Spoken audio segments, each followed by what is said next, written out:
Mr. Bruno Mars. Yes, sir. How are you doing? Great. Excellent. Okay. Now, can we talk about your kind of growing up? Because you obviously you come from a very musical family. There was music around you when you were growing up.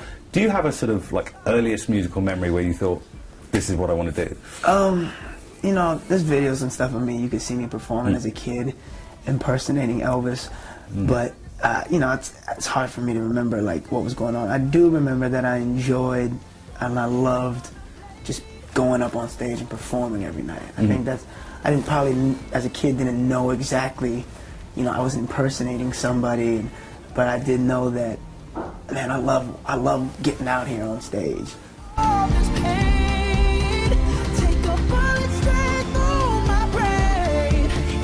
And what was the thing with Elvis? Because I mean, was he like your biggest? Well, I guess as a kid, my dad was a fan of a bunch of 1950s rock and roll, Little Richard, and Elvis, Ray Charles, stuff like that. And I guess I saw a couple videos of Elvis, and I just saw girls freaking out, and I learned a little bit about his story and just how they were kind of, you know, scared of him because he was doing this music that wasn't supposed to be done, and that he was you know, shaking his legs on TV, and it was too risque at the time. And I just dug that. So I want a piece of that. Yeah. Yeah.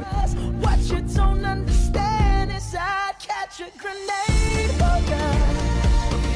The past couple of years, I mean, before this is your first solo album coming out now, but you've been writing for other people some huge hits as well.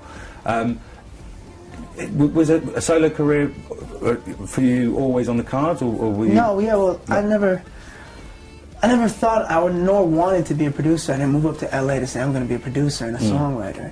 I moved up there with the intention of hopefully one day making my album and touring the world and, you know, performing my music, but it just didn't work out like that. And it's for the better because I think I was a little too young.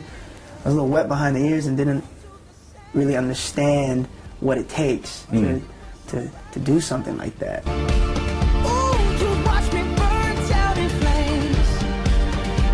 Which song are you most proud of having written?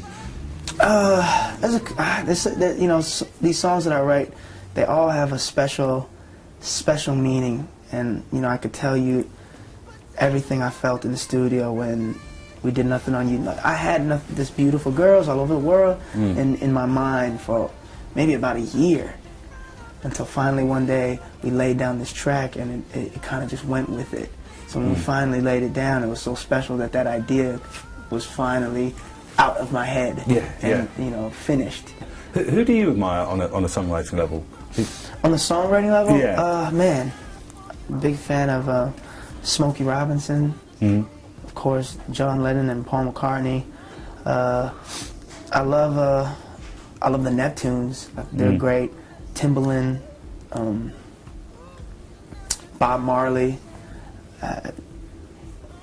So many more.